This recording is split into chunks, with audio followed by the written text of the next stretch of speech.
یا وچې زړه یا کاري مسلمانان ته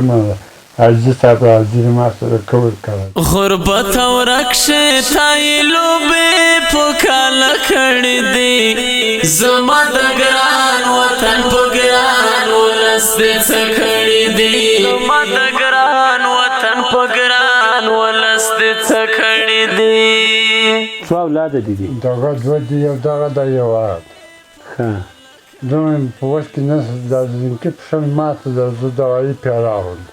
نو د دغو ځنکانو مور په حق رسېدل اوبه پاک ورسېده دا ماته د شلو شپږ یوې میاشتې ماته راپاتې دی مشر ده یعنې دوی د مور له طرفه یتیمان دي یتیمان ښه ته بیا کار شی کړای شې کار خو دغه د اړې کله کله وچړوم کله کله لاسي کراچي هغه سامان سکې وړي سکرین کاټم بازار کله 200 روپۍ راته پاس کله 1.5 راته پاس هغه هم د بېګل مال سره زه مړی یې پرې راوړم که چا څه راکړو وبخورو که نه کړو راتې خدای زده نه دا د مېرمن د څومره وخت به کېږي چې وفات شوی دغه 11 کاله به یې 11 کاله دې همداسې په جرګۍ کې تېر کړو اته کوم په وس کې نو ولې دې بل کوزده نه کړو واده دې په وس کې نه څه پرېږدي مو د غلې د یوې ګونۍ وس نه لرو اوس هم دغه بچي مې راته زړه یا اختر از اینجا در کاری گوتن مرزی چی دراخه و دبه می ولی و د بازار بده یو راوخت دی هغه وراوه شرکت و 3 کیلو ورواچو دا کوټه دې چا ده دا مې د ورور ښه هغه درخالي کړې مو هغه راته کړی ده کله ما جواب پیدا کړی به زیاتې ما ورته ما زه هېڅ علم نه زده به چیز ورسوم نیمې جایسته نیمې شایسته زه به کومه خوا ورسم بیا دومره خلک نهسته زه دا زنکې پرچې راکړې ده هغه د اوس هم پرته د دومره وس نه لرم چې 300 په دوایي پې راوړم دا کتغ متغ پختن او دا د کالو منځل او دا شیان ټول د تا له غاړې دي دا د ما له غاړې دي څه وکړم مجبوره یم اته که مې په وس کې نه کېږم بله ورځ مې د هغې زنکۍ راواسپته ته ما د موټر نشته یا ښه په څه شي راوړې په رېړۍ کې مې ووته بازار او ته دغه ځای کې به ما اته 9 ساعتې ما وکړې اخر ته دغه شوم پښې مې کار پرېښود لمر ته ما ورته نه وناست لمر ته ناست دغه کنکلي چې پښه ماته وه بازار ته د پلاسي ټېله کې یوړ ټېله کې مو دا د خوراک نور مواد له کومه کوئ دغه نه که چا راکړو راکړو نو اته دوی خدای ته ناست اته په چوپو دغه چای دغه مزه اوس هم چای راته پوخ کړم اته به مړی پرې وکړه هغه تلیفون ته راغی اته ما سره د تلیفون چای راسره وکړه ما یې راسره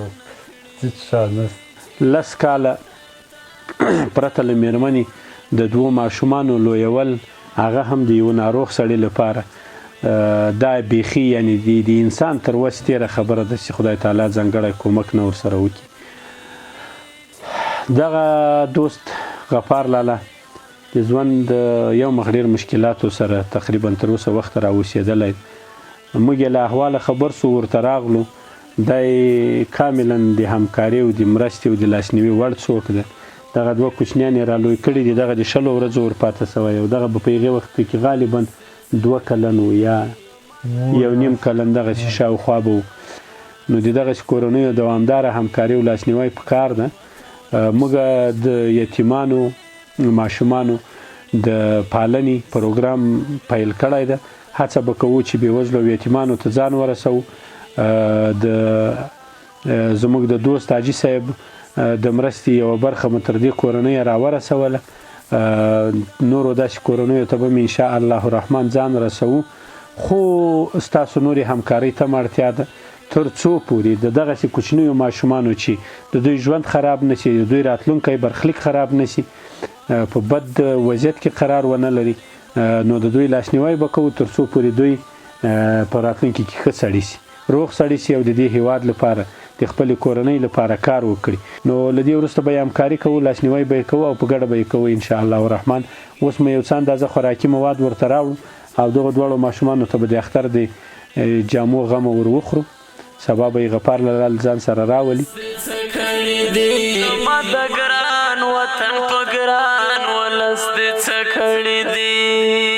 غربت او رکشه تای لوبې په کاله کړې دي زما د ګران وطن